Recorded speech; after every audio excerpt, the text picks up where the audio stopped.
রাইটা পাথরঘাট শুধু একটি ভ্রমণ গন্তব্য নয়, এটি ঐতিহাসিকভাবে গুরুত্বপূর্ণ একটি স্থান। বহু বছর ধরে এটি স্থানীয় জনগণের জীবিকা এবং বিনোদনের কেন্দ্রবিন্দু। বলা হয় এই পাথরঘাটের উৎপত্তি হয়েছিল ব্রিটিশ শাসনামলে। আজও এটি প্রকৃত প্রেমীদের সৌন্দর্য এবং ঐতিহাসিক গুরুত্বপূর্ণ বহন করে চলেছে।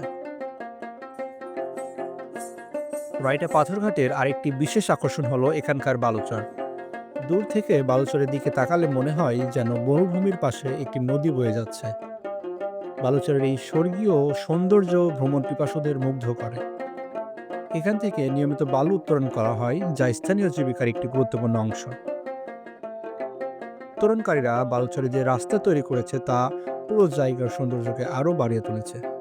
এই রাস্তা যেন বালুচরের মাঝে এক অপূর্ব নকশার মতো মনে হয়।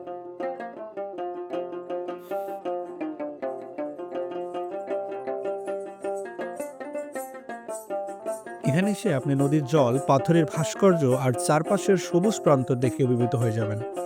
সকালবেলার সূর্যের আলো যখন পানিতে পড়ে তখন এই জায়গা যেন এক অপরূপ দৃশ্য তৈরি করে। স্থানীয়দের মানুষের মতে রাইটা পাথরঘাটে রয়েছে কিছু গোপন রহস্য।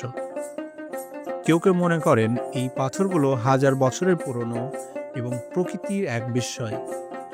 বালুচরের পাথর, বালু এবং পাথর মিলিয়ে এই স্থান যেন প্রকৃতির হতে এক তৈরি শিল্পকর্ম।